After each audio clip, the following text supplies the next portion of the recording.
ಎಲ್ಲ ಪೂಜ್ಯರ ಶ್ರೀಪಾದಗಳಿಗೆ ಭಕ್ತಿಪೂರ್ವಕ ಪ್ರಣಾಮಗಳನ್ನು ಸಲ್ಲಿಸಿ ತಮಗೆಲ್ಲರಿಗೂ ನಮಸ್ಕಾರಗಳು. ನಮ್ಮ ಜೀವನ ಇದು ದೇವನ ಕೊಡುಗೆ. ಇದು ಸಾಮಾನ್ಯವಾದದ್ದಲ್ಲ. ದೇವರೇ ನಮಗೆ ಇದನ್ನು ಉಡುಗೊರೆಯಾಗಿ ನಮಗೆ ಕೊಟ್ಟಿದ್ದಾನೆ. ಇದು ಗಾಡ್ ಗಿಫ್ಟ್ ಅಂತಿರ್ತಾರಲ್ಲ, ನಿನಗೆ ಗಾಡ್ ಗಿಫ್ಟ್ ಅದಪ್ಪ, ನೀನು ಸಾಮಾನ್ಯನಲ್ಲ. ಹಾಗೆ ಪ್ರತಿಯೊಬ್ಬ ಮನುಷ್ಯನೂ ಗಾಡ್ ಗಿಫ್ಟ್. ನಮ್ಮ ಜೀವನನೇ ಇದು ಒಂದು ದೇವನ ಉಡುಗೊರೆ. ಇದು ಸಾಮಾನ್ಯ ಜನರು ಮಾಡಿದ್ದಲ್ಲ. ಇದು ಗಾಡ್ ಮೇಡ್, ಮ್ಯಾನ್ ಮೇಡ್ ಅಲ್ಲ. ಇದನ್ನು ಮನುಷ್ಯ ಮಾಡಿಲ್ಲ. ನಮ್ಮ ಜೀವನವನ್ನು ದೇವರು ಮಾಡಿದ. ಇಂಥ ಜೀವನವನ್ನು ನಾವು ಸಮೃದ್ಧಗೊಳಿಸ್ಕೊಳ್ಬೇಕು. ಅದಕ್ಕೆ ಏನು ಮಾಡಬೇಕು ಅಂತಂದ್ರೆ, ಎಲ್ಲ ಋಷಿಗಳು, ಮುನಿಗಳು, ಸಂತರು, ಶರಣರು ಎಲ್ಲರೂ ಏನು ಹೇಳ್ತಾರೆ, 1-2 ಕೆಲಸ ಮಾಡಿದ್ರೆ ನಮ್ಮ ಜೀವನ ಸಮೃದ್ಧ ಆಗ್ತದೆ ಮತ್ತು ಅದು ಸಾರ್ಥಕ ಆಗ್ತೈತಿ ಅಂತ ಹೇಳ್ತಾರೆ. ಏನು ಮಾಡಬೇಕು? ಮೊದಲನೇ ಕೆಲಸ, ನಮಗೇನಿದು ಒಂದು ಜೀವನ ಸಿಕ್ಕದ, ಇದನ್ನು ಬಡವು ಮಾಡಬಾರ್ದು. ಇದನ್ನು ಬರೇ ಗಳಿಸೋದಕ್ಕಾಗಿ, ಬರೇ ಸಂಗ್ರಹಿಸುವುದಕ್ಕಾಗಿ ಇದನ್ನು ಬಳಸಬಾರ್ದು. ಇದನ್ನು ಅನುಭವಿಸುವುದಕ್ಕಾಗಿ ಬಳಸಬೇಕು. ಮತ್ತು ಎರಡನೇದು, ಸತ್ಯವನ್ನು ಅರಿಯಬೇಕು. ಯಾವ ಮನುಷ್ಯ ಈ ಭೌತಿಕ ಜೀವನದಲ್ಲಿ ಅನುಭವಗಳನ್ನು ಶ್ರೀಮಂತ ಮಾಡ್ತಾನೆ ಮತ್ತು ಸತ್ಯವನ್ನು ಅರಿತುಕೊಳ್ತಾನೆ, ಅವನ ಜೀವನ ಸಮೃದ್ಧ ಆಯಿತು ಅಂತ ಅದರ ಅರ್ಥ. ಇಲ್ಲಾಂದರೆ ನಾವು ನಮ್ಮ ಜೀವನವನ್ನು ಹಾಳು ಮಾಡ್ಕೊಳ್ತೀವಿ. ಒಬ್ಬ ಕುಡುಕ ತಂದೆ ಕುಡಿದು ಎಲ್ಲ ಜೀವನ ಹಾಳು ಮಾಡಿಕೊಂಡಿದ್ದ. ಶರೀರದೊಳಗೆ ಏನೂ ಉಳಿದಿರಲಿಲ್ಲ. ಅವನಿಗೆ ಒಬ್ಬ ಮಗ ಇದ್ದ. ಮಗನ ಮೇಲೆ ಭಾಳ ಪ್ರೀತಿ ಅವನಿಗೆ. ಆ ಮಗ ಶಾಲೆ ಕಲಿಬೇಕು, ದೊಡ್ಡವ ಆಗಬೇಕು ಅಂತ ಕನಸು ಕಾಣ್ತಿದ್ದ. ಅದಕ್ಕೆ ಶಾಲೆಗೆ ಹಾಕಿದ್ದ. ಅವನಿಗೆ ಹುಡುಗನಿಗೆಲ್ಲ ಕಲಿಸ್ತಿದ್ದ. ಒಂದು ದಿವಸ ಆ ಹುಡುಗ ಒಂದು ಬುಕ್ಕದೊಳಗೆ ಪೆನ್ ತೊಗೊಂಡು ಎಲ್ಲ ಗೀಚ್ ಹಾಕ್ಕೊಂಡು ಕುಳಿತಿದ್ದ. ಎಲ್ಲ ಬುಕ್ ತುಂಬ ಬರೀ ಅಡ್ಡ ಉದ್ದ ಗೆರೆ ಕೊರೆದು ಗೀಚ್ ಹಾಕ್ತಿದ್ದ. ಅವರ ಅಪ್ಪ ನೋಡಿದಲ್ಲ, ಅವನಿಗೆ ಅನಿಸ್ತು, ಏನಪ್ಪ ಇದು, ಎಂಥ ಬುಕ್ಕೆಲ್ಲ ಹಾಳು ಮಾಡಿಬಿಟ್ಟು, ನೀನು ಕಲಿತು ದೊಡ್ಡವ ಆಗಬೇಕಂತ ನಾನು ಶಾಲೆ ಕಲಿಸ್ಲಿಕ್ಕೆ ಪ್ರಯತ್ನ ಮಾಡ್ತಾ ಇದ್ದಾನೆ, ಆದರೆ ನೀನು ಬುಕ್ಕನ್ನೆಲ್ಲ ಕೆಡಿಸ್ತಾ ಇದ್ದೀಯ. ಅವಾಗ ಅವನು ಹುಡುಗ ಹೇಳಿದ, ನೋಡು, ಇದೇನು ಒಂದು 10 ರೂಪಾಯಿದ ಬುಕ್ ಅದು, ಒಂದು 10 ರೂಪಾಯಿದ ಪೆನ್ ಅದ.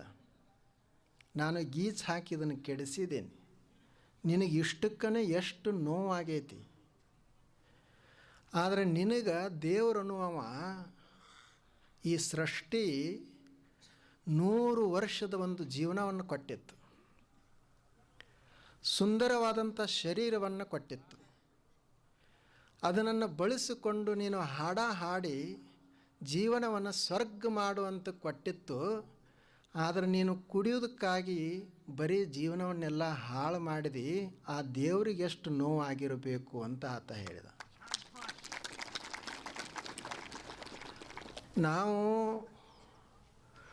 ಈ ಬದುಕನ್ನು ಅರಿತುಕೊಂಡು ಅದರ ಮೌಲ್ಯವನ್ನು ಅರಿತುಕೊಂಡು ಅದನ್ನು ಶ್ರೀಮಂತ ಮಾಡಲಿಕ್ಕೆ ಕಲಿತುಕೊಳ್ಬೇಕು. ಇದ್ರಾಗ ಎಲ್ಲ ಅದ ನಮ್ಮ ಜೀವನದಾಗ. ಇದು ಇಲ್ಲ, ಅದು ಐತ್ಲ ಅಂತ ಹೇಳಿ ಹೀಗೆ ಕೊರತೆಯನ್ನು ನೋಡುವುದಲ್ಲ. ಈಗ ನೋಡ್ರಿ, ಅಪ್ಪುಗಳು ಹೇಳ್ತಿದ್ರು, ಇಲ್ಲೆಲ್ಲ ಹೂ ತಂದಿಟ್ಟಾರ, ಎಲ್ಲ ಚೆಂಡು ಹೂ ಅದಾವ, ಗುಲಾಬಿ ಹೂ ಅದಾವ, ಉಳಿದೆಲ್ಲ ಹೂಗಳದಾವ. ಈ ಹೂ ಎಲ್ಲಿ ಬೆಳಿತಾವು ಅಂತಂದ್ರೆ ಎಲ್ಲಿ ಹೊಲಸಿರ್ತದೆ ಅಲ್ಲೇ ಬೆಳಿತಾವೆ. ಹೂವಿಗೆ ಯಾರೂ ಹಾಲನ್ನು ಎರೆಯುವುದಿಲ್ಲ. ಹೂವಿಗೆ ಎಲ್ಲ ಕೊಳಚಿ ನೀರನ್ನೇ ಹಾಕ್ತೀವಿ. ನಮ್ಮ ಮನೆಯಾಗ ಯಾವುದು ಬೇಡಾಗಿರ್ತದ ಅದನ್ನೇ ಹೋಗಿ ಬಳ್ಳಿಗೆ ಹಾಕ್ತೀವಿ. ಎಲ್ಲ ದುರ್ವಾಸ ಇರ್ತದೆ. ಆದರೆ ಹೂ ಏನು ಮಾಡ್ತೈತಿ ಅಂದರೆ ಅದರದ್ದು ದೊಡ್ಡ ಗುಣ, ಅದು ದುರ್ಗಂಧವನ್ನೆಲ್ಲ ತೆಗೆದುಕೊಂಡು ಯಾರು ದುರ್ಗಂಧ ಕೊಟ್ಟಾರ ಅವ್ರನ್ನ ಬೈಕೊಂತ ಹೋಗೋದಿಲ್ಲ. ಅದು ಅವರು ದುರ್ಗಂಧ ಕೊಡುವಾರ ಯಾಕ, ನಾನು ಸುಗಂಧವನ್ನು ಕೊಡಬೇಕಂತ ಅದನ್ನು ಸುಗಂಧವನ್ನಾಗಿ ಮಾಡ್ತದೆ. ಕುರೂಪವನ್ನೇ ಸುರೂಪನ್ನಾಗಿ ಮಾಡ್ತದೆ. ಅದಕ್ಕೆ ಒಂದು ದಿವಸ ಅದು ದೇವನ ತಲೆಯನ್ನು ಏರುತ್ತದೆ. ಅದು ನಮ್ಮ ಹಾಗೇನೆ ಬರೀ ಜಗತ್ತನ್ನು ಇನ್ನೊಬ್ಬರನ್ನು ಬೈಕೊಂತನೇ ಕುಳಿತಿತ್ತು ಅಂದರೆ ನಮ್ಮಂಗೆ ಸಾಮಾನ್ಯ ಆಗೇನೆ ಇರ್ತಿತ್ತು. ಆದರೆ ಯಾರು ಅದಕ್ಕೆ ಕೊಳಚಿ ನೀರು ಹಾಕ್ಯಾರ ಅವ್ರನ್ನೂ ಅದು ನೋಡುವುದಿಲ್ಲ. ತನ್ನ ಹತ್ತಿರ ಏನೈತೆ ಅದನ್ನು ಯೋಚಿಸುವುದಿಲ್ಲ. ಅದಕ್ಕೆ ಒಂದೇ ಏನು ಅಂತಂದರೆ, ನಾನು ಒಂದು ಹೂವನ್ನು ಕೊಡಬೇಕು, ನನ್ನಿಂದ ಎಷ್ಟು ಸಾಧ್ಯ ಆಗ್ತದೆ ಅಷ್ಟು ಜಗತ್ತನ್ನು ಸುಗಂಧಿತಗೊಳಿಸಬೇಕು ಅಂತದು ಪ್ರಯತ್ನ ಮಾಡ್ತದೆ. ಹಾಗೆ ದೇವರಿಗೆ ಯಾವಾಗ ಸಂತೋಷ ಆಗ್ತದಂದ್ರೆ, ನಾವು ನಮ್ಮ ಬದುಕನ್ನು ಒಂದಿಷ್ಟು ಸುಗಂಧಿತಗೊಳಿಸಿದಾಗ, ಇದನ್ನು ಶ್ರೀಮಂತಗೊಳಿಸಿದಾಗ ದೇವರಿಗೆ ಸಂತೋಷ ಆಗೋದು. ಸಮಸ್ಯೆಗಳಂತೂ ಎಲ್ಲ ಕಡೆ ಇದ್ದೇ ಇರ್ತಾವೆ. ನಾವು ಇಲ್ಲಿ ಭಾರತ ದೇಶದಲ್ಲಿರುವವರು ಏನಂತೀವಿ, ಭಾರತ ದೇಶದಾಗ ಸಮಸ್ಯೆಗಳು ಭಾಳ ಅದಾವಂತೀವಿ. ಅಮೇರಿಕಕ್ಕೆ ಹೋದ್ರೂ ಸಮಸ್ಯೆಗಳಿರುವುದೇ. ಅಮೇರಿಕಾದಾಗೂ ಇದ ಭೂಮಿ, ಅಮೇರಿಕಾದಲ್ಲಿನೂ ಇದ ಜನ, ಅಮೇರಿಕಾದಾಗ ಉದಿಸುವಂಥ ಸೂರ್ಯ ಏನು ಬೇರೆ ಇರುವುದಿಲ್ಲ, ಅಮೇರಿಕಾದಾಗಿರುವಂಥ ಚಂದ್ರ ಏನು ಬೇರೆ ಇಲ್ಲ, ಇದೇ ಎಲ್ಲ. ಆದರೆ ಬದುಕಬೇಕನ್ನುವಂಥವ ಅಮೇರಿಕಾ ಇರಲಿ ಭಾರತ ಇರಲಿ ಆತ ಸುಂದರವಾಗಿ ಬದುಕ್ತಾನೆ. ಇನ್ನು ಆತನ ಮನಸ್ಸಿನಲ್ಲೇ ಸರಿ ಇರಲಿಲ್ಲ ಅಂದರೆ ಅವನು ಎಲ್ಲಿ ಓದಿಟ್ರು ಅವನು ಬದುಕುವುದಿಲ್ಲ. ಒಬ್ಬ ಹೆಣ್ಮಗಳು ಗಂಡನ ಮನೆಗೆ ಬಂದಿದ್ದಳು. ಮನೆಯಾಗ ಅತ್ತಿ ಕೆಲಸ ಹೇಳುವವಳು, ಮಾವನು ಕೆಲಸ ಹೇಳುವವ. ಆಕೆಗೆ ಕೆಲಸ ಮಾಡಿ ಮಾಡಿ ಬೇಜಾರಾಯಿತು. ಗಂಡನಿಗೆ ಹೇಳಿದಳು, ಇಲ್ಲೇನು ಬರೀ ಕೆಲಸ ಮಾಡೋದೇ ಆಯಿತು, ನಾನು ತವ್ರ ಮನೆಗೆ ಹೋಗ್ತೀನಿ ಅಂತ ತವ್ರ ಮನೆಗೆ ಹೋದಳು. ಒಂದು ವಾರ ಆಗಿತ್ತು. ಗಂಡ ಹೆಂಡತಿ ಕಡೆ ನೋಡಲಿಕ್ಕೆ ಹೋದ. ಅಲ್ಲಿ ಮನ್ಯಾನವರು, ತವ್ರ ಮನ್ಯಾನವರು ಎಷ್ಟು ದಿವಸ ಇಟ್ಟುಕೊಳ್ತಾರೆ ಖಾಲಿ. ಮೊದಲನೇ ದಿವಸ ಬಂದಿದ್ದಳು, ಭಾಳ ದಿವಸಿಗೆ ಬಂದಾಳ ಅಂಥೇಳಿ ಅವತ್ತೆಲ್ಲ ಏನೂ ಯಾರೂ ಹೇಳಲಿಲ್ಲ. ಮರುದಿವ್ಸ ತಾಯಿ ಹೇಳಿದಳು, ಇವತ್ತು ಹೆಂಗೂ ಬಂದದಿ, ನೀನೇ ಒಂದು ಸ್ವಲ್ಪ ಅಡುಗೆ ಮಾಡು ಅಂತ ಅಡುಗೆ ಮಾಡೋಕೆ ಹಚ್ಚಿದಳು.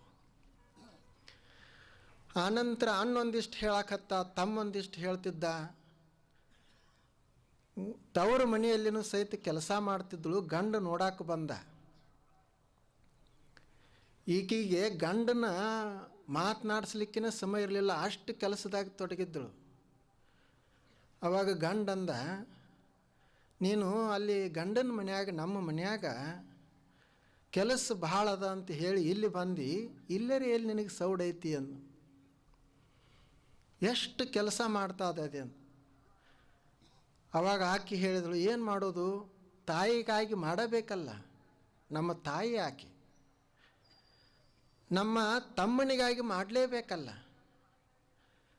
ನನ್ನ ಅಣ್ಣನಿಗಾಗಿ ಮಾಡ್ತಾ ಇದ್ದಾನೆ, ಅದಕ್ಕೆ ಮಾಡಲೇಬೇಕಾಗ್ತೈತಿ, ಇವರೆಲ್ಲ ನಮ್ಮವ್ರದಾರು ಅಂತ ಹೇಳಿದಳು. ಅವಾಗ ಆತ ಹೇಳಿದ, ನೋಡು, ಅದೇನು ನಮ್ಮ ಮನೆ ಅದಲ್ಲ, ಅದು ನಿಂದ ಮನೆ ಅಂತ ತಿಳ್ಕೊ. ಮತ್ತು ನೀ ಯಾರಿಗಾರೆ ಬೇರೆಯವರಿಗೆ ಮಾಡ್ತೀನಿ ಅಂತ ತಲೆಯಾಗ ಹಾಕ್ಕೊಂಡಿ ಅಂತಂದ್ರೆ ತ್ರಾಸಾಗ್ತದೆ. ನಮ್ಮವರಿಗಾಗಿ ಮಾಡ್ತೀನಿ, ನನಗಾಗಿ ಮಾಡ್ತೀನಿ ಅಂತ ಮಾಡು, ಏನು ತ್ರಾಸೇ ಆಗೋದಿಲ್ಲ, ಕೆಲಸ ಆಗೋದಿಲ್ಲ, ಅದು ನಮಗೆ ಶ್ರಮವನ್ನು ಕೊಡುವುದಿಲ್ಲ. ಇಲ್ಲಾಂದ್ರೆ ನಿನಗೆ ಭಾಳ ತ್ರಾಸ ಆಗ್ತದೆ. ಹಾಗೆ ಈ ಜಗತ್ತಿನಾಗ ನಾವು ಯಾರಿಗಾರೇ ಮಾಡಾಕತ್ತೀವಿ ಅಂತ ಇಟ್ಕೊಳ್ಬಾರ್ದು. ನಮಗಾಗಿ ನಾವು ಮಾಡ್ತಾ ಇದ್ದೇವೆ, ನಮ್ಮ ಸಂತೋಷಕ್ಕಾಗಿ ನಾವು ಮಾಡುವುದು. ಆವಾಗ ನಮ್ಮ ಜೀವನ ಸಮೃದ್ಧ ಆಗ್ತದೆ. ಅದಕ್ಕೆ ಮೊದಲು ಏನು ಮಾಡಬೇಕು ಅಂತಂದರೆ ಇದನ್ನು ಬಳಸಲಿಕ್ಕೆ ಜೀವನವನ್ನು ಕಲಿಬೇಕು. ಅದಕ್ಕೆ ಇದೊಂದು ಸತ್ಸಂಗ ಇವತ್ತು ನಾವೆಲ್ಲರೂ ಪ್ರಾರಂಭ ಮಾಡೇವಿ. ಇದು ಬಹಳ ವಿಶೇಷವಾದದ್ದು. ಅಪ್ಪುಗಳವರು 10 ವರ್ಷದ ಹಿಂದೆ ಇದೇ ಗ್ರೌಂಡ್ದಾಗ ಪ್ರವಚನ ಹೇಳಿದರು ಅಂತ ಇಲ್ಲಿ ಅವರೆಲ್ಲರೂ ಹೇಳ್ತಿದ್ರು. ನಾನು ಒಂದು ತಿಂಗಳು ಅವಾಗ ಅವ್ರ ಜೋಡಿ ಇಲ್ಲೇ ಇದ್ದೆ. ಒಂದು ಸಲ ಅನ್ನಿಸ್ತದ, ಹೇಳೋರು ಹೇಳ್ತಿರ್ತಾರೆ, ಗ್ರೌಂಡ್ ಅದೇ, ಸ್ಟೇಜ್ ಅದೇ, ಮೈಕ್ ಹಚ್ಚವನು ಅವನೇ, ಕಾರ್ಯಕ್ರಮ ಆಯೋಜನೆ ಮಾಡಿದವರು ಅವರೇ, ಮತ್ತು ಹೇಳೋರು ಯಾರು? ಹೇಳೋರು ಒಬ್ಬರೇ ಬದಲದಾರ. ಆದರೆ ಅವರು ಅಪ್ಪುಗಳ ಶಿಷ್ಯರು ಅಂತಿದ್ದರು. ಅವ್ರದ್ದೊಂದು ದೊಡ್ಡ ಗುಣ ಅದು. ನಾವು ಅವರಿಗೆ ಶಿಷ್ಯರು ಆಗ್ತೀವಿ ಇಲ್ಲೋ ಗೊತ್ತಿಲ್ಲ, ಆದರೆ ಕಾಣಲಿಕ್ಕೇನು ಏನು ತಪ್ಪಿಲ್ಲ. ರಾಮ ತ್ರೇತಾಯುಗದಾಗ ಆಗಿ ಹೋಗ್ಯಾನ. ತ್ರೇತಾಯುಗ ಆಗಿ ಹೋಗಿ ದ್ವಾಪರ ಯುಗ ಮುಗಿದು ಕಲಿಯುಗ ಬಂದದ. ಈ ಕಲಿಯುಗದಾಗ 5 ವರ್ಷ ಆಗ್ಯದ.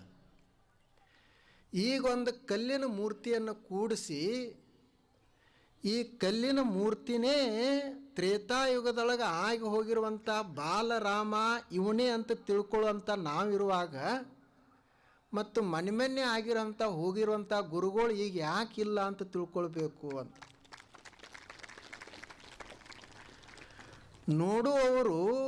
ಅವರು ನೋಡ್ತಾರೆ. ನೋಡದೇ ಇರುವಂಥ ಮನುಷ್ಯರಿಗೆ ಅವರಿಗೆ ಸ್ವತಃ ಕಂಡ್ರೂ ಸಹಿತ ಅವ್ರಿಗೆ ಕಾಣುವುದಿಲ್ಲ. ಈಗ ನಾವು ಈ ಭಾವಚಿತ್ರದಲ್ಲಿ ಅಪ್ಪುಗಳನ್ನು ಕಾಣ್ತೀವಿ. ಭಾವಚಿತ್ರ ಏನದ? ಅದು ಕಾಗದದ ಕಟ್ಟಿಗೆ ಅದ. ಆ ಭಾವಚಿತ್ರ ಕಟ್ಟಿಗೆ ಕಾಗದನೇ ನಮಗೆ ಗುರುಗಳಾಗಿ ಕಾಣ್ತದೆ. ಅದರೊಳಗೆ ಏನಿಲ್ಲ, ಆದರೂ ಸಹಿತ ಅವರೇ ಅದಾರಂತ ಭಾವಿಸ್ತೀವಿ.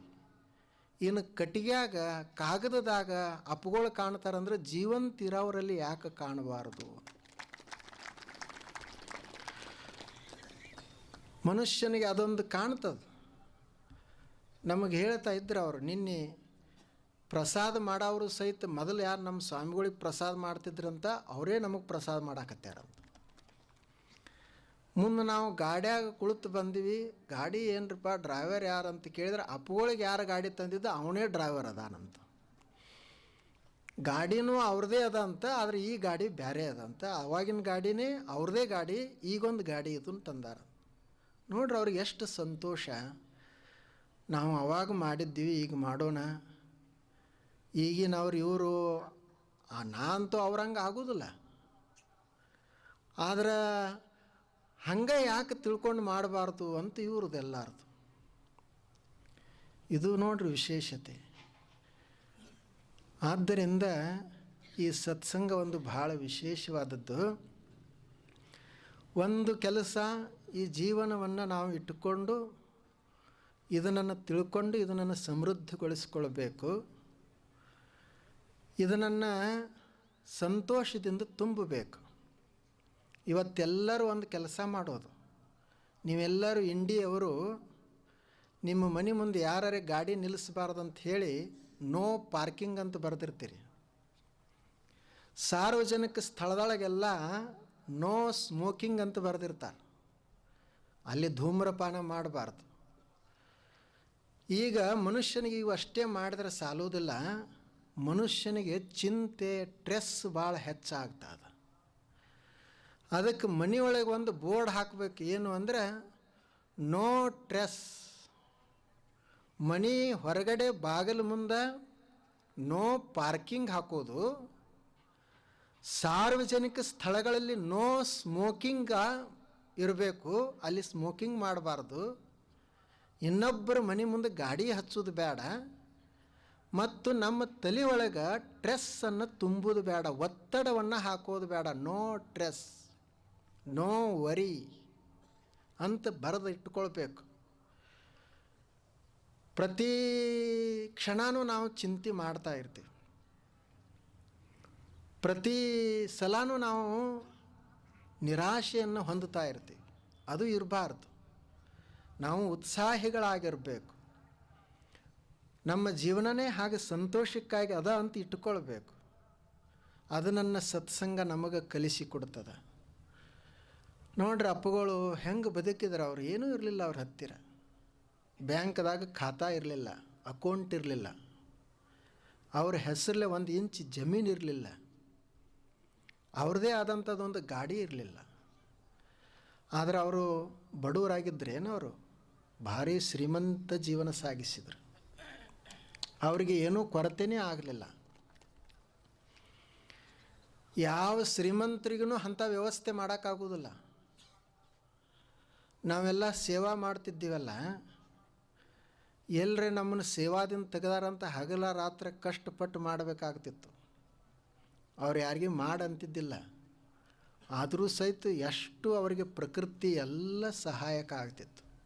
ಯಾಕೆ ಅಂತಂದರೆ ಅವರು ಸತ್ಯವನ್ನು ಅರಿತಿದ್ರು, ಅನುಭವಿಸಿದ್ರು. ಮೊದಲನೇ ಕೆಲಸ ಇದು. ನಮ್ಮ ಜೀವನವನ್ನು ನಾವು ತಿಳ್ಕೊಳ್ಳೋದು, ಆನಂತರ ಸತ್ಯವನ್ನು ಅರಿತುಕೊಳ್ಬೇಕು. ಅರವಿಂದ ಘೋಷರು ಅಪ್ಪಗಳೇ ಹೇಳಿದ್ದದು. ಅರವಿಂದ ಮಹರ್ಷಿಗಳು ಜೀವನದ ಉದ್ದೇಶ ಏನು ಅಂತ ಕೇಳಿದ್ರಂತ ಅವರಿಗೆ. ಅವ್ರು ಹೇಳ್ತಾರೆ, what is the purpose of life? ಜೀವನದ ಉದ್ದೇಶ ಏನು ಅಂತ. ಏನು ಹಣ ಗಳಿಸುವುದು ಜೀವನದ ಉದ್ದೇಶ ಏನು? 100 ಎಕರೆ ಭೂಮಿ ಸೀಮೆಗಳನ್ನು ಮಾಡುವುದು ಜೀವನದ ಉದ್ದೇಶ ಏನು? ಅಥವಾ ಏನಾದರೂ ಅಧಿಕಾರವನ್ನು ಪಡೆಯುವುದು ಜೀವನದ ಉದ್ದೇಶ ಏನು ಅಂತ ಕೇಳಿದಾಗ ಅವರು ಜೀವನದ ಉದ್ದೇಶವನ್ನು ಹೇಳ್ತಾರಂತ. The purpose of life is that to find divine and to serve divine. ಜೀವನದ ಉದ್ದೇಶ ಏನು ಅಂದರೆ ಸತ್ಯವನ್ನು ಅರಿತುಕೊಳ್ಳುವುದು. ಅದಕ್ಕೆ ಅವರು ದಿವ್ಯತೆ ಅಂತ ಕೊಟ್ಟಾರ. ಸತ್ಯವನ್ನು ಅರಿತುಕೊಳ್ಳುವುದು ಮತ್ತು ಆ ಸತ್ಯದ ಸಲುವಾಗಿ ಸ್ವಲ್ಪ ಶ್ರಮಿಸುವುದು, ಅದೇ ಜೀವನದ ಉದ್ದೇಶ. ಸತ್ಯವನ್ನು ಅರಿಲಾರದ ಮನುಷ್ಯ ಏನೂ ಮಾಡಲಿಕ್ಕಾಗೋದಿಲ್ಲ. ದೊಡ್ಡವ ಯಾರು? ಚನ್ನಬಸವಣ್ಣವರು ಹೇಳ್ತಾರೆ, ಯಾವ ಮನುಷ್ಯ ದೊಡ್ಡವಪ್ಪ? ಅಧಿಕಾರದಲ್ಲಿರುವವ ದೊಡ್ಡವನು, ಹಣ ಗಳಿಸಿದವನು ದೊಡ್ಡವನು, ಅಥವಾ ವಯಸ್ಸಾದವ ದೊಡ್ಡವ ಅಂತ ಕೇಳಿದ್ರೆ ಅವರು ಹೇಳ್ತಾರೆ, ಅಕ್ಕ ಮಹಾದೇವಿ ಅವರ ಕುರಿತು ಹೇಳ್ತಾರೆ, ಅಜಕಲ್ಪ ಕೋಟಿ ವರುಷದವರೆಲ್ಲ ಹಿರಿಯರೇ, ಹುತ್ತೇರಿ ಬೆತ್ತ ಬೆಳೆದು ತಪಸ್ವಿಗಳೆಲ್ಲ ಹಿರಿಯರೇ, ನಡು ಮುರಿದು ಗುಡುಗೂರಿ ನೆರೆ ತೆರೆ ಹೆಚ್ಚಿ ಮತಿಗೆಟ್ಟು ಒಂದ ನಾಡ ಹೋಗಿ 9 ನಾಡುವ ಅಜ್ಞಾನಿಗಳೆಲ್ಲ ಹಿರಿಯರೇ, ಅಣುವನರಿದು ಘನವ ಬೆರೆಸಿ ಹಿರಿದು ಕಿರಿದೆಂಬ ಭೇದವ ಮರೆದು ಕೂಡಲ ಚನ್ನ ಸಂಗಯ್ಯನಲ್ಲಿ ಬೆರೆಸಿ ಬೇರಿಲ್ಲದಿಪ್ಪ ಹಿರಿತನ ನಮ್ಮ ಮಹಾದೇವಿ ಅಕ್ಕಂಗಾಯಿತು ಅಂತ.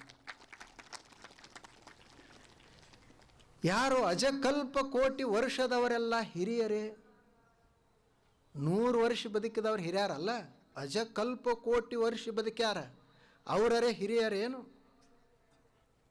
ಹುತ್ತೇರಿ ಬೆತ್ತ ಬೆಳೆದು ತಪಸ್ವಿಗಳೆಲ್ಲ ಹಿರಿಯರು, ಸಾವಿರಾರು ವರ್ಷಗಳವರೆಗೆ ತಪಸ್ಸು ಮಾಡ್ಯಾರ, ಅವ್ರು ಹಿರಿಯರೇನು? ಇನ್ನು ಶರೀರೆಲ್ಲ ಹಣ್ಣಾಗ್ಯದ, ಮುಪ್ಪಿನವರಾಗ್ಯಾರ, ಅವ್ರು ಹಿರಿಯರೇನು? ಇವರು ಯಾರೂ ಹಿರಿಯರಲ್ಲ. ಯಾರು ಹಿರಿಯರು ಅಂತಂದ್ರೆ ಅವ್ರು ಹೇಳ್ತಾರೆ, ಘನವ ಬೆರೆಸಿ ಅಂದರೆ ಸತ್ಯವನ್ನು ಕೂಡಿಕೊಂಡು, ಅಣುವನ್ನು ಅರಿತು, ಸತ್ಯವನ್ನು ಅರಿತು, ಹಿರಿದು ಕಿರಿದೆಂಬ ಭೇದವನ್ನು ಮರೆತು, ಯಾರು ಕೂಡಲ ಚನ್ನ ಸಂಗಯ್ಯನಲ್ಲಿ ಅಗಲಲಾರ್ದಂಗೆ ಕೂಡಿರ್ತಾರ, ಸತ್ಯದ ಜೊತೆಗೆ ಒಂದಾಗಿರ್ತಾರ, ಅವರು ಸಣ್ಣವರಿರ್ಬಹುದು, ದೊಡ್ಡವರಿರ್ಬಹುದು, ಹೆಣ್ಮಕ್ಳಿರ್ಬೋದು, ಪುರುಷರಿರ್ಬೋದು, ಅವರು ದೊಡ್ಡವರು ಅಂತ. ಆ ಮನುಷ್ಯ ಸುಖವಾಗಿ ಇರ್ತಾನೆ ಮತ್ತು ಆತ ಸಂತೋಷವಾಗಿರ್ತಾನೆ. ಸತ್ಯವನ್ನು ಅರಿಯುವುದು ಜೀವನದ ಮುಖ್ಯ ಧ್ಯೇಯ. ನಾವೆಲ್ಲ ಸುಖ ಪಡಬೇಕಂತ ಬಯಸ್ತೀವಲ್ಲ, ನಿಜವಾದ ಸುಖ ಯಾವಾಗ ಸಿಗ್ತದಂದ್ರೆ ನಾವು ಸತ್ಯವನ್ನು ಅರ್ಥಾಗನೇ ಸಿಗೋದು. ಈ ಪ್ರಪಂಚ ಎಲ್ಲಿವರೆಗೆ ಇರ್ತದ ಅಲ್ಲಿವರೆಗೆ ಇದು ಹೆಚ್ಚು ಕಡಿಮೆ ಇದ್ದೇ ಇರ್ತದೆ. ನಾವು ಒಂದು ದಿವಸ ಶೂನ್ಯರಾದಾಗನೇ ಸಂತೋಷ ಸಿಗೋದು. ನೋಡಿ, ನೀವು ಗಣಿತದಲ್ಲಿ ಒಂದಕ್ಕೂ ಸಮಾಧಾನ ಇಲ್ಲ, ಎರಡಕ್ಕೂ ಸಮಾಧಾನ ಇಲ್ಲ, 0 ಒಂದದ, ಅದೊಂದು ನಿಶ್ಚಿಂತದ. 1 2 ಸಮೀಪ ಹೋಯ್ತಂದ್ರೆ ನಾ ಸಣ್ಣವಂತ ಅನಿಸ್ತದ ಅದಕ್ಕೆ, ಮತ್ತು 1 ಇನ್ನೂ ನಾನು ಹೆಚ್ಚಾಗಬೇಕಂತ ಬಯಸ್ತದ. ಆದರೆ 0ಕ್ಕೆ ಏನು ಹೆಚ್ಚಾಗಬೇಕಂತಿಲ್ಲ, ಕಡಿಮೆ ಆಗಬೇಕಂತಿಲ್ಲ. ಯಾರ ಹತ್ತಿರ ಹೋಗಿ ಕುಳಿತರೂ ಸಹಿತ ಅದು ನಾನು ಸಣ್ಣದು ಅನ್ನೋದಿಲ್ಲ, ದೊಡ್ಡದು ಅನ್ನೋದಿಲ್ಲ, ಯಾಕಂದ್ರೆ 0 ಅದು. ಹಾಗೆ ಯಾವ ಮನುಷ್ಯ ಸತ್ಯವನ್ನು ಅರ್ತಿರ್ತಾನ ಆತ ಯಾವಾಗಲೂ ಸಂತೋಷಿಯಾಗಿರ್ತಾನೆ. ನಾವು ತಿಳ್ಕೊಳ್ಳಾರ್ದವರು ನಂದು ಇವತ್ತು ಹೆಚ್ಚಾಯಿತು, ಇವತ್ತು ಕಡಿಮೆ ಆಯಿತು, ಒಬ್ಬರ ಹತ್ತಿರ ಹೋದ್ವಿ ಅಂದರೆ ದೊಡ್ಡವರಾಗಿ ಕಾಣ್ತೀವಿ, ಒಬ್ಬರ ಹತ್ತಿರ ಹೋದ್ವಿ ಅಂದರೆ ಸಣ್ಣವರಾಗಿ ಕಾಣ್ತೀವಿ. ಇವತ್ತು ಸುಖ ಇರ್ತದ, ನಾಳೆ ದುಃಖ ಇರ್ತದ. ಈ ಪ್ರಪಂಚ ಹೀಗೆ ಇರುವುದಿದು. ಆದರೆ ಯಾವಾಗ ನಮಗೆ ಶಾಶ್ವತವಾದ ಸುಖ ಸಿಗ್ತದಂದ್ರೆ ನಾವು ಸತ್ಯವನ್ನು ಅರ್ಥ ಆಗ. ಅದನ್ನೇ ಅವರು ಹೇಳಿದರು, ಭಗವದ್ಗೀತೆಯಲ್ಲಿನೂ ಹೇಳಿದರು, ಇದೇನಿದು ಅಧ್ಯಾತ್ಮ ವಿದ್ಯೆ ಅದಲ್ಲ, ಇದು ಬಹಳ ಪವಿತ್ರವಾದ ವಿದ್ಯೆ. ಇದು ರಾಜವಿದ್ಯಾ ರಾಜಗುಹ್ಯಂ ಪವಿತ್ರಮಿದಮುತ್ತಮಂ ಪ್ರತ್ಯಕ್ಷಾವಗಮಂ ಧರ್ಮ್ಯಂ ಸುಸುಖಂ ಕರ್ತುಮವ್ಯಯಂ. ರಾಜವಿದ್ಯಾ, the king of all science. ಈ ಅಧ್ಯಾತ್ಮ ವಿದ್ಯೆ ಇದು ಎಲ್ಲ ವಿದ್ಯೆಗಳ ರಾಜ. ಇದು ರಾಜವಿದ್ಯೆ, ರಾಜವಿದ್ಯಾ, ರಾಜಗುಹ್ಯಂ, ಮತ್ತು ಇದು ಅತ್ಯಂತ ಗುಪ್ತವಾದದ್ದು. ಗುಹ್ಯಂ ಅಂದರೆ ಗುಪ್ತವಾದದ್ದು. ಆನಂತರ ಪವಿತ್ರಂ ಇದಮುತ್ತಮಂ, ಇದು ಬಹಳ ಪವಿತ್ರವಾದದ್ದು, ಇದು ಅತ್ಯಂತ ಉತ್ತಮವಾದದ್ದು. ಮತ್ತೇನದ? ಪ್ರತ್ಯಕ್ಷಾವಗಮಂ, ಇದು ಪ್ರತ್ಯಕ್ಷ ಅದ. ಇದನ್ನು ಸಾಧಿಸಿದಂಥ ಮನುಷ್ಯ ನಿಶ್ಚಿತವಾಗಲೂ ಸುಖವನ್ನು ಪಡಿತಾನೆ, ಆತ ನಿಶ್ಚಿತವಾಗಲೂ ಶಾಂತಿಯನ್ನು ಅನುಭವಿಸ್ತಾನೆ.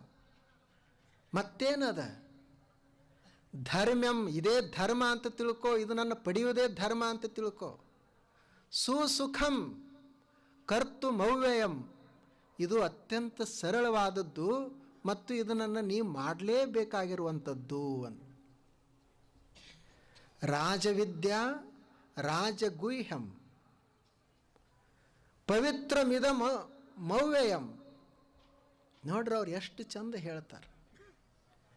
ಮನುಷ್ಯನಿಗೆ ಯಾವಾಗ ನಿಜವಾಗಲೂ ಸಮಾಧಾನ ಸಿಗ್ತದಂದ್ರೆ ಈ ಸತ್ಯವನ್ನು ಅರಿತುಕೊಂಡಾಗ.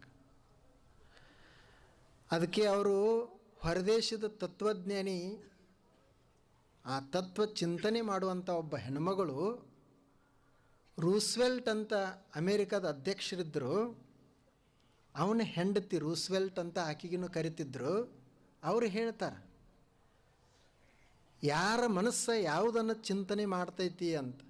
ಈಗೇನು ನಾವು ತಂಡ್ಯಾಗ ಹಿಂತಲ್ಲಿ ಬಂದೀವಲ್ಲ, ಆಕೆ ನೋಡ್ರಿ ಅವಾಗ ಹೇಳ್ತಾಳೆ ಏನು ಅಂತ, great minds discuss about ideas, average minds discuss about event, small minds discuss about people.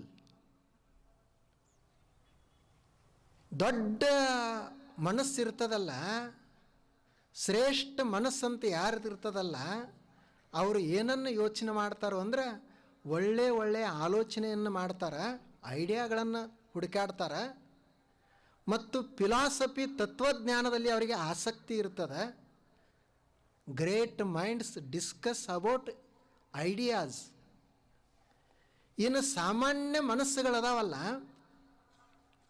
Average mind, ಬಹುತೇಕ ಮನಸ್ಸುಗಳದಾವಲ್ಲ, ಅವರೆಲ್ಲರೂ ಎದರ ಬಗ್ಗೆ ಚಿಂತನೆ ಮಾಡ್ತಾರೋ ಅಂದರೆ ಬರೀ ಇವೆಂಟ್ಸ್ ಬಗ್ಗೆ ಚಿಂತನೆ ಮಾಡ್ತಾರೆ. ಇವತ್ತು ಪೇಪರ್ದಾಗ ಸುದ್ದಿ ಏನು ಬಂತು, ಅವ್ರೇನು ಕಾರ್ಯಕ್ರಮ ಮಾಡಿದ್ರು, ಅದು ಹೆಂಗಾಯಿತು, ಇದು ಹೆಂಗಾಯ್ತು ಅಂತ ಇದನ್ನು ಚಿಂತನೆ ಮಾಡ್ತಾರೆ. ಇನ್ನು ಸ್ಮಾಲ್ ಮೈಂಡ್ಸ್ ಅದಾವಲ್ಲ, ಅವ್ರು ಏನು ಮಾಡ್ತಾರೋ ಅಂತಂದ್ರೆ ಇನ್ನೊಬ್ಬರ ಬಗ್ಗೆನೇ ಚಿಂತನೆ ಮಾಡ್ತಾರೆ. ನೋಡವ ಹೆಂಗಂದ, ಎಂಥ ಬಟ್ಟೆ ಹಾಕೊಂಡ ನೋಡು, ಹೆಂಗೆ ಹೊಂಟಾನ ನೋಡು. These are all small minds. ಈಗ ನೀವೆಲ್ಲರೂ ಏನು ಇಲ್ಲಿ ಬಂದು ತಂಡ್ಯಾಗ ಬಂದು ಕುಳ್ತಾರಲ್ಲ, ನೀವೆಲ್ಲರೂ ಗ್ರೇಟ್ ಮೈಂಡನ್ನು ಹೊಂದಿದ್ರಂಥವ್ರು. ನಾವು ಸ್ವಲ್ಪ ಆಧ್ಯಾತ್ಮಿಕ ಚಿಂತನೆ ಮಾಡಬೇಕು ಅಂತ ಸೇರಿದವರು. ಇದು ಒಂದು ಸತ್ಯವನ್ನು ನಾವು ತಿಳ್ಕೊಳ್ಳಿಕ್ಕೆ ಪ್ರಯತ್ನ ಮಾಡಬೇಕು. ಸತ್ಯವನ್ನು ಅರಿತಾಗಲೇ ನಮಗೆ ಸಂತೋಷ ಅಂತ ಇದು ಪಕ್ಕಾ ಇಟ್ಟುಕೊಳ್ಬೇಕು. ಎರಡನೇದು, ನಮ್ಮ ಜೀವನ ಏನದ ಇದು ನನ್ನ ಸಮೃದ್ಧಗೊಳಿಸಬೇಕು. ಏನೇನು ನಮಗೆ ಅನುಕೂಲತೆಗಳು ಸಿಗ್ತಾವ ಇದನ್ನು ಬಳಸಿಕೊಂಡು ಸುಂದರಗೊಳಿಸೋದು. ನಾವಿಲ್ಲಿ ದುಡಿತಾ ಇರುವುದು, ಕಷ್ಟಪಡುವುದು, ಅವಾಗಿ ಜೀವನ ಸಮೃದ್ಧ ಆಗುವುದು. ನಾವೆಲ್ಲ ಏನು ತಿಳ್ಕೊಂಡಿವಿ ಅಂದರೆ, ಈಗ ಒಬ್ಬ ಮನುಷ್ಯ ಜೀವನದಾಗ ಭಾಳ ಚಿಂತೆಗೈತಿ, ಏನರೇ ತ್ರಾಸಾಯಿತು ಅಂತಂದರೆ ಕುಡಿಲಾಕ ಶುರು ಮಾಡ್ತಾನೆ, ಕುಡಿತಾನೆ.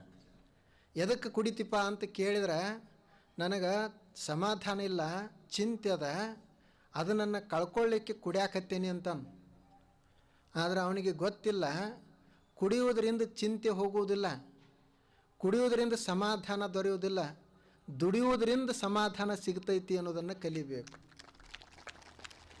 ದುಡಿಯುವುದರಿಂದ ಕಣ್ತುಂಬ ನಿದ್ರೆ ಬರ್ತದೆ, ದುಡಿಯುವುದರಿಂದ ಮನುಷ್ಯ ನಿಶ್ಚಿಂತನಾಗ್ತಾನೆ, ಕುಡಿಯುವುದರಿಂದಲ್ಲ.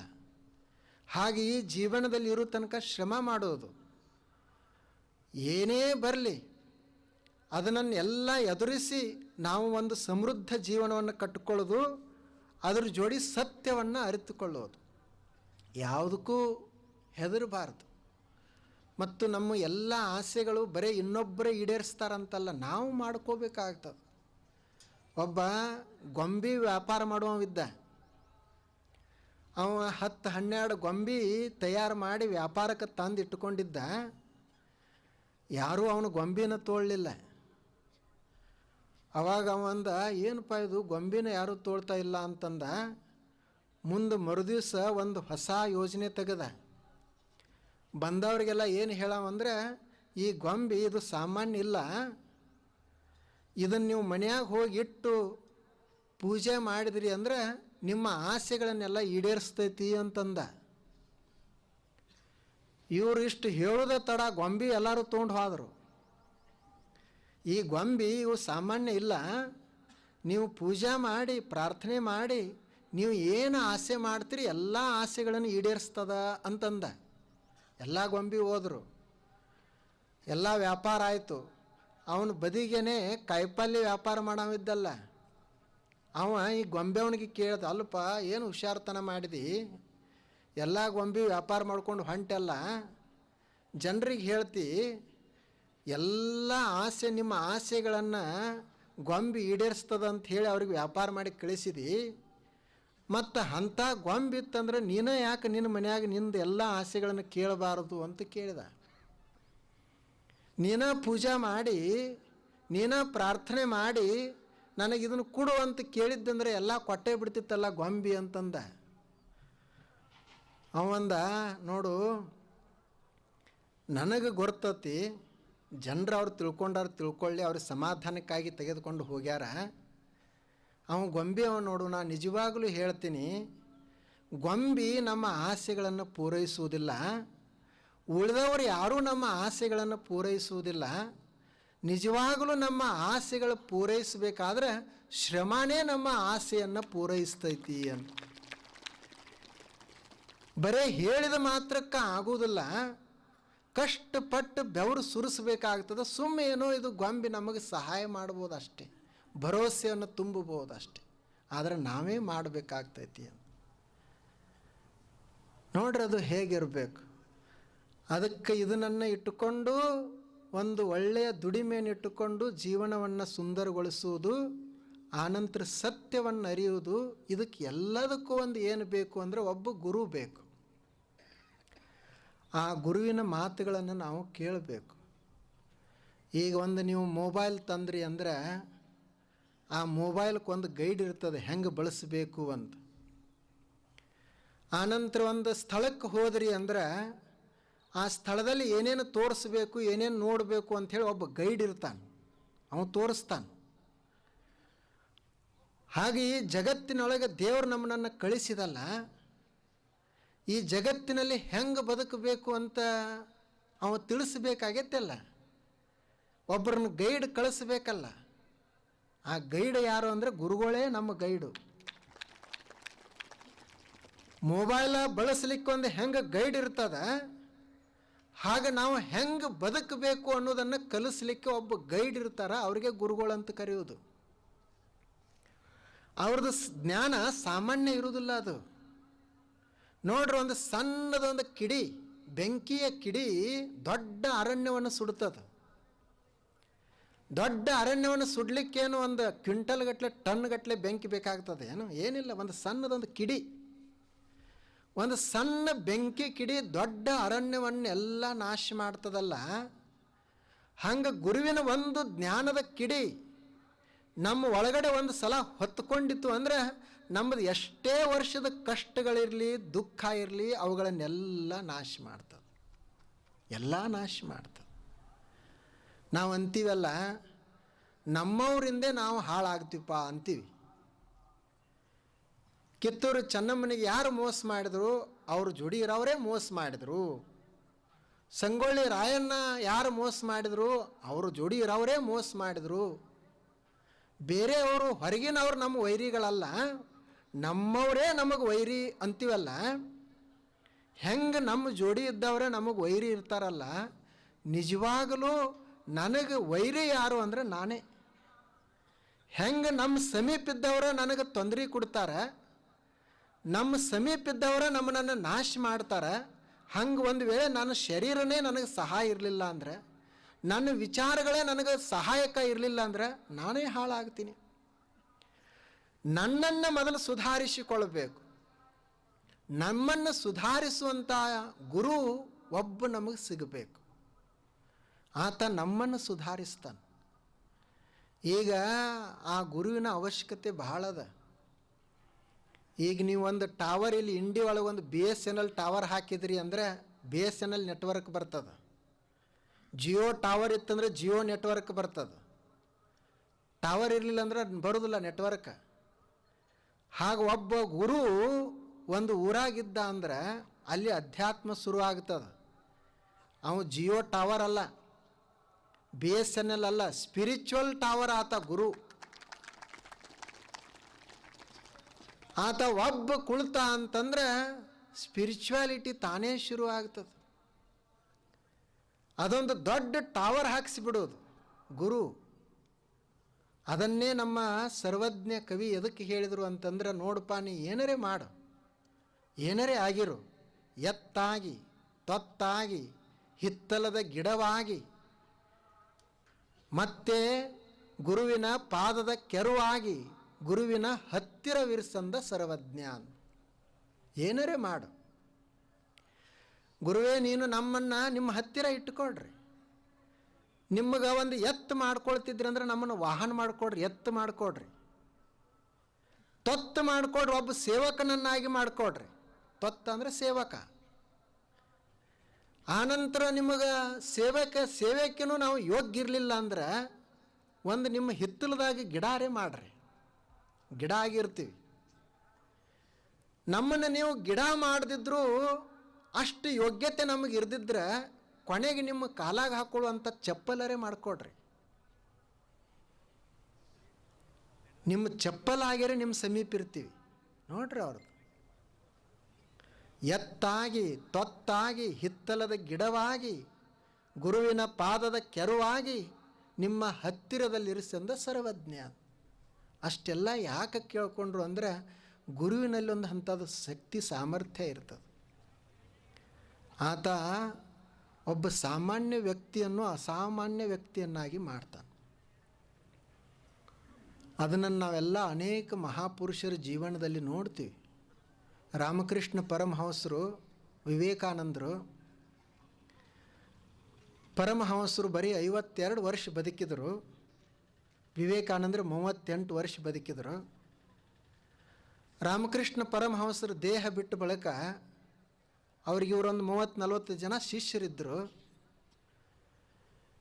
ಇನ್ನೆಲ್ಲ ಎಲ್ಲಿರೋದು, ಅವ್ರು ಮೊದಲು ದೇವಸ್ಥಾನದಾಗಿರ್ತಿದ್ರು, ಎಲ್ಲಿರೋದು ಅಂತ ಹೇಳಿ ಕಲ್ಕತ್ತದಾಗ ಒಂದು ಬಾಡಿಗೆ ಮನೆ ಮಾಡಿದರು. ಆದರೆ ಆ ಬಾಡಿಗೆ ಮನೆಯಾಗೂ ಭಾಳ ದಿವಸ ಇರಲಿಕ್ಕಾಗಲಿಲ್ಲ. ಯಾಕೆ ಅಂದರೆ ಬಾಡಿಗೆ ಕೂಡ ಅಷ್ಟು ಹಣ ಇರಲಿಲ್ಲ ಇವ್ರ ಹತ್ತಿರ. ಅಲ್ಲಿಂದ ಬಿಟ್ಟು ಊರು ಹೊರಗಡೆ ಒಂದು ಭೂತ್ ಬಂಗ್ಲಾ ಅಂತಿತ್ತು, ಅಲ್ಲಿ ಉಳ್ಕೊಂಡ್ರು. ಅಲ್ಲಿ ಯಾರೂ ಇರ್ತಿರ್ಲಿಲ್ಲ, ಭೂತ್ ಬಂಗ್ಲಾ ಅದು. ಅಲ್ಲಿ ಉಳ್ಕೊಂಡ್ರು. ಅಲ್ಲಿನೂ ಇರಲಿಲ್ಲ ಭಾಳ ದಿವಸ.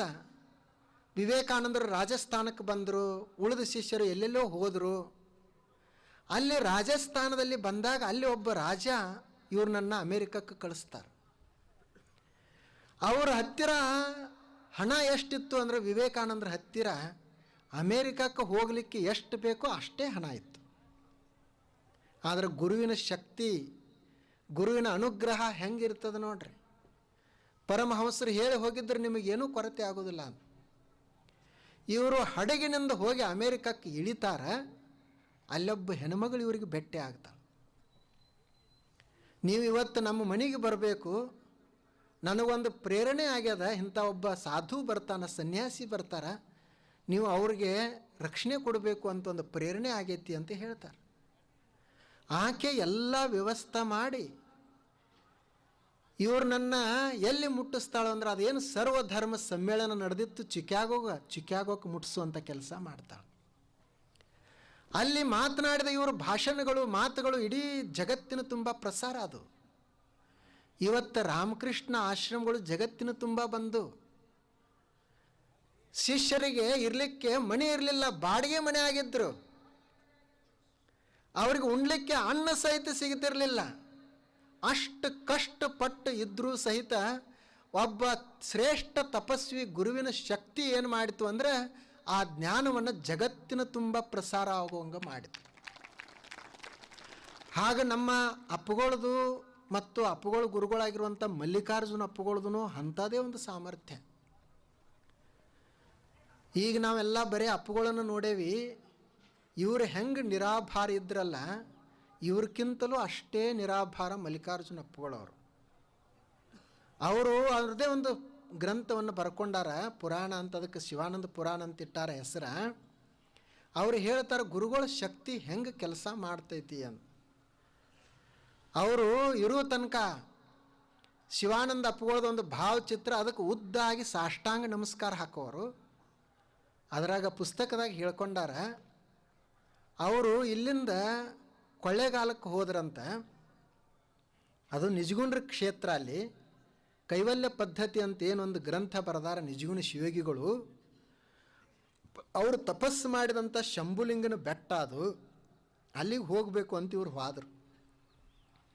ಇವರು ಆವಾಗಿನ ಕಾಲಕ್ಕೆ ಏನು ಫೋನ್ ಇಲ್ಲ, ಪತ್ತಾ ಇಲ್ಲ. ಹೋದರು. ಅಲ್ಲಿ ಹೋದ ನಂತರ ಒಬ್ಬ ಮನುಷ್ಯ ಬರ್ತಾನೆ ಇವತ್ತು ಇವ್ರ ಹತ್ತಿರ, ನೀವು ನಮ್ಮ ಮನೆಗೆ ಇವತ್ತು ಬರಬೇಕು, ಸ್ನಾನ ಪೂಜೆ ಪ್ರಸಾದ ನಮ್ಮ ಮನೆಯಲ್ಲೇ ಆಗಬೇಕು ಅಂತ. ಅವಾಗ ಇವ್ರು ಅಂತಾರೆ, ನಿನಗೆ ಯಾರು ಹೇಳಿದರು? ನಾ ಅಂತೂ ಹಾಗೆ ಬಂದೆ, ಯಾರಿಗೂ ಹೇಳಿಲ್ಲ ಸಹಿತ, ನಿನಗೆ ಯಾರು ಹೇಳಿದರು ಅಂತ.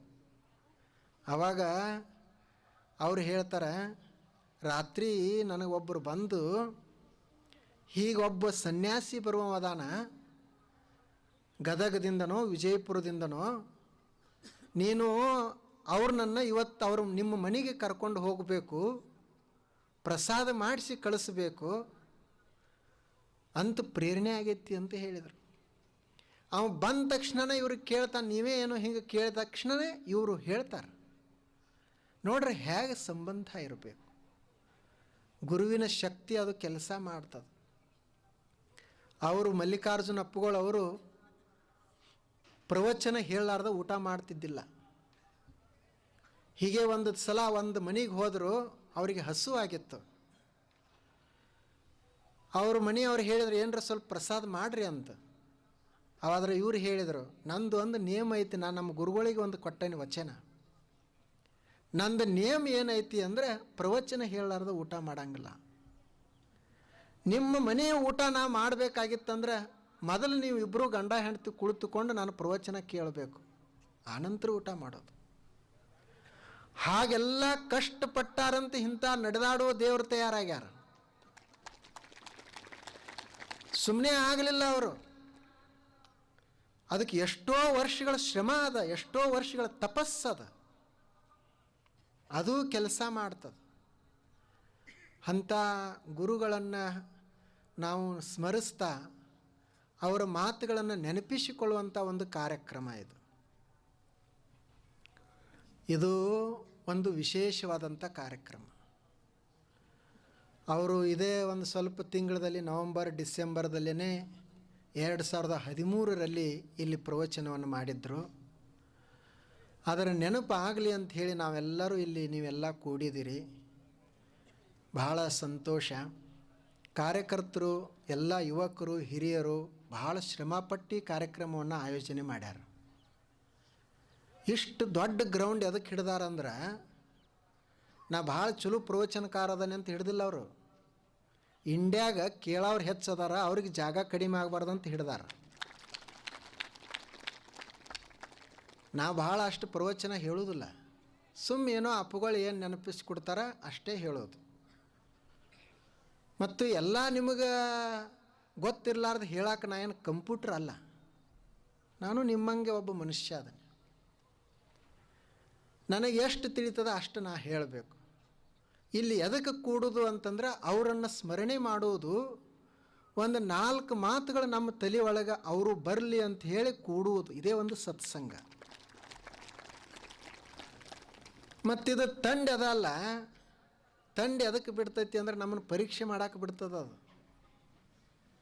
ನೋಡು, ನೀವು ಪ್ರವಚನಕ್ಕೆ ಹೋಗ್ತೀನಿ ಅಂತಾನಲ್ಲ, ಹೆಂಗೆ ಹೋಗ್ತಾನೆ ನೋಡು ಅಂತ ತಂಡಿ ಬಿಡ್ತದೆ. ತಂಡ ಇರಲಿಲ್ಲ, ಮಸ್ತ್ ಪೈಕಿ ನಮಗೆ ಅನುಕೂಲ ಆದಾಗ ಬರೋದು, ಯಾರು ಬೇಕಾದಾರು ಬರ್ತಾರೆ. ಅದಕ್ಕೆ ಬರಲಿಕ್ಕೆ ದಾರಿಯಲ್ಲಿ ತೊಂದರೆಗಳಿರಬೇಕು, ವಿಪರೀತ ತಂಡ ಇರಬೇಕು. ಇಲ್ಲಿ ಹಾಸಾಕ ಕೂಡಾಕ ಏನೂ ತೊಂದರೆ ಅನುಕೂಲತೆ ಇರಬಾರ್ದು, ತೊಂದರೆ ಇರಬೇಕು. ಅದನ್ನು ಎಲ್ಲ ಲೆಕ್ಕಿಸದೆ ಬಂದು ಯಾರು ಕೂಡ್ತಾರಲ್ಲ ಅವನಲ್ಲಿ ಖರೆ ಆಸಕ್ತಿ ಐತಿ ಅಂತ ಅದರ ಅರ್ಥ. ಎಲ್ಲ ಅನುಕೂಲತೆ ಇದ್ದಾಗೆಲ್ಲ ಮಾಡ್ತಾರೆ. ಅದಕ್ಕೆ ನೀವೆಲ್ಲ ನೋಡ್ರಿ, ಇಷ್ಟು ಜನ ಬಂದರೆ ಬಹಳ ಸಂತೋಷ. ನೀವು ಒಂದು 18 ದಿವಸ ಬರ್ರಿ. ನಾ 18 ದಿವಸ ಆಶ್ರಮ ಬಿಟ್ಟೇನೆ, ಹೋಗೋದಿಲ್ಲ ಆಶ್ರಮಕ್ಕೆ, ಇಲ್ಲೇ ನಿಮ್ಮ ಊರಾಗಿರ್ತೀನಿ. 18 ದಿವಸ ನಾ ಮನೆಗೆ ಅಂದರೆ ಆಶ್ರಮಕ್ಕೆ ಹೋಗೋದಿಲ್ಲ. ನಿಮಗೆ ಅದು ಆಗೋದಿಲ್ಲ 18 ದಿವಸ ನಮ್ಮ ಜೋಡಿ ಇರೋದು. ನೀವು 18 ತಾಸು ಬರ್ರಿ, 18 ತಾಸು, ದಿವಸ 1 ತಾಸು. ಮತ್ತು ಏನ್ರಿ ಇದೇನಿದು ಹೊಸದದ ಇದ್ರಾಗ, ನಾವು ಅಪ್ಪುಗಳಿಂದ ಕೇಳಿದ್ವಿ, ಹಾಗೆ ಯಾರ್ದಾರ ಎಲ್ಲರದು ಕೇಳ್ಕೊತ ಇರ್ತೀವಿ, ನಮ್ಮ ಇಂಡಿಯಲ್ಲಿ ಇದೇನು ಕಡಿಮೆ ಇಲ್ಲ, ಇದ್ರಾಗೇನು ಹೊಸದೈತಿ ಅಂತ ಅನ್ನಕ್ಕೆ ಹೋಗಬೇಡ್ರಿ. ಇದು ಅಧ್ಯಾತ್ಮ. ಮತ್ತು ಇದು ನಿಮಗೆ ಹಳಿದಾಗ್ತಿತ್ತಂದ್ರೆ ನಿಮ್ಮ ಪ್ರಪಂಚದಾಗ ಯಾವುದು ಹೊಸದೈತಿ?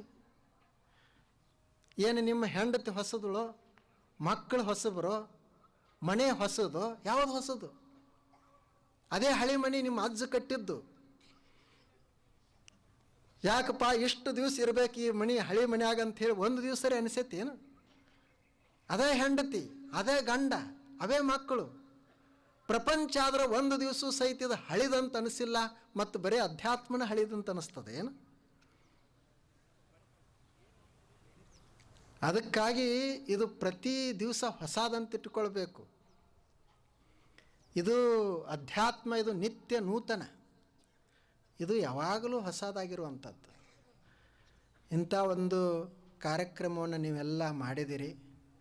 ಅವರು ಕಾರ್ಯಕರ್ತರು ಕಳೆದ ಒಂದು ತಿಂಗಳ ಹಿಂದಿನಿಂದನೇ ಪ್ರಯತ್ನಪಟ್ಟು ಪರಿಶ್ರಮವನ್ನು ವಹಿಸಿ ಮಾಡ್ತಾ ಇದ್ದಾರೆ. ಇದು ಏನದಲ್ಲ, ಅಪ್ಪುಗಳಿಗೆ ಸಲ್ಲಿಸಬೇಕಾಗಿರುವಂಥ ನಿಜವಾದ ಗುರುವಂದನೆ ಅಂತ ನಾವು ತಿಳ್ಕೊ. ಒಂದು ದಿವಸ ಬಂದು ಎಲ್ಲೋ ಒಂದು ದಿವಸ ಹೀಗೆ ಒಂದು 4 ಹೂವು ಹಾಕಿ ಹೋಗೋದಲ್ಲ.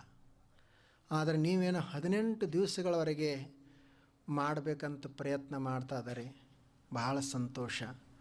ತಾವೆಲ್ಲರೂ ಬರಬೇಕು. ನಾವು ಹಾಗೆ ದಿವಸ ಒಂದು ವಿಷಯ, ಇಲ್ಲಿ ಯಾವ ವಿಷಯ ಅಂತಿಲ್ಲ, ಯಾವ ಧರ್ಮ ಅದು ಇದು ಯಾವುದ್ರ ಗೊಡವೆಗೆ ಹೋಗೋದಿಲ್ಲ. ನಾವು ನಮ್ಮ ಜೀವನವನ್ನು ಸಮೃದ್ಧಗೊಳಿಸಲಿಕ್ಕೆ ಏನೇನು ಬೇಕು ಅನ್ನೋದನ್ನು ಆಲೋಚನೆ ಮಾಡೋದು, ಮತ್ತು ನಾವು ಹೇಗೆ ಸತ್ಯವನ್ನು ತಿಳ್ಕೊಳ್ಳಿಕ್ಕೆ, ಸತ್ಯದ ಸ್ವರೂಪ ಏನೈತಿ ಅದನ್ನು ತಿಳ್ಕೊಳ್ಳಿಕ್ಕೆ ನಾವೆಲ್ಲ ಪ್ರಯತ್ನ ಮಾಡಬೇಕು. ಮತ್ತು ಗುರು ಆತ ಬರೀ ವ್ಯಕ್ತಿ ಅದಾನಂತ ಇಟ್ಕೊಳ್ಬಾರ್ದು. ಗುರು ಶಿಷ್ಯ, ಗುರುಗೆ ನಾವು ಗುರುವೇ ನಮಃ ಅಂತೀವಿ. ಗುರು ಭಾಳ ದೊಡ್ಡವ, ಆದರೆ ಶಿಷ್ಯ ಏನು ಕಡಿಮೆ ಅಲ್ಲ. ಶಿಷ್ಯನೇ ಇರಲಿಲ್ಲ ಅಂದ್ರೆ ಗುರು ಎಲ್ಲಿರ್ತಿದ್ದ? ಗುರು ಅಂತ ಯಾರಿಗೆ ಅಂತಾರೆ? ಯಾರಿಗೆ ಶಿಷ್ಯರದಾರ ಅವರಿಗೆ ಗುರು ಅಂತಾರೆ. ಯಾರಿಗೆ ತಂದೆ ಅಂತಾರೆ? ಯಾರಿಗೆ ಮಕ್ಕಳದಾವ ಅವ್ರಿಗೆ ತಂದೆ ಅಂತಾರೆ. ಸುಮ್ಮನೆ ಇರೋರಿಗೆಲ್ಲ ತಂದೆ ಅನ್ನಂಗಿಲ್ಲ. ಆಗ ಗುರು ಮತ್ತು ಶಿಷ್ಯರ ಸಂಬಂಧ ಅದು ಒಂದು ಅನ್ಯೋನ್ಯವಾದದ್ದು. ಅಲ್ಲಿ ಯಾರು ಸಣ್ಣವರಲ್ಲ, ದೊಡ್ಡವರಲ್ಲ. ಇಷ್ಟೇ, ಅದು ಜ್ಞಾನ ಆಗಬೇಕು. ಗುರು ನಮಗೆ ಏನು ಕೊಡ್ತಾನಂದ್ರೆ ಅವನು ಏನೂ ಕೊಡೋದಿಲ್ಲ. ಈಗ ಒಂದು ಆರಿದ ದೀಪ ಇರ್ತದೆ, ಇನ್ನೊಂದು ಹೊತ್ತಿದ ದೀಪದ. ಆ ಹೊತ್ತಿದ ದೀಪ ಈ ಆರಿದ ದೀಪಕ್ಕೆ ಏನು ಕೊಡ್ತದೆ? ಈಗ ನೀವು ಹೀಗೆ ಹೋಗಿ ಅದಕ್ಕೆ ದೀಪ ಹಚ್ಚಿಸಿದ್ರಿ ಅಂದರೆ ಇದು ಬೆಳಗ್ಲಿಕ್ಕೆ ಶುರು ಮಾಡ್ತದೆ. ಅದೇನು ತನ್ನ ಬತ್ತಿ ಕೊಟ್ಟಿಲ್ಲ, ಎಣ್ಣೆ ಕೊಟ್ಟಿಲ್ಲ, ಪಣತಿ ಕೊಟ್ಟಿಲ್ಲ, ಆದರೆ ಈ ಆರಿದ ದೀಪವನ್ನು ಬೆಳಗುವಂಗೆ ಮಾಡಿತು. ಹಾಗೆ ನಾವು ಶಿಷ್ಯರು ಒಂದು ಆರಿದ ದೀಪ ಇದ್ದಂಗೆ, ಗುರು ಅಂದರೆ ಬೆಳಗುವ ದೀಪ ಇದ್ದಂಗೆ. ಆ ಗುರು ನಮಗೆ ಏನು ಕೊಡ್ತಾನೆ?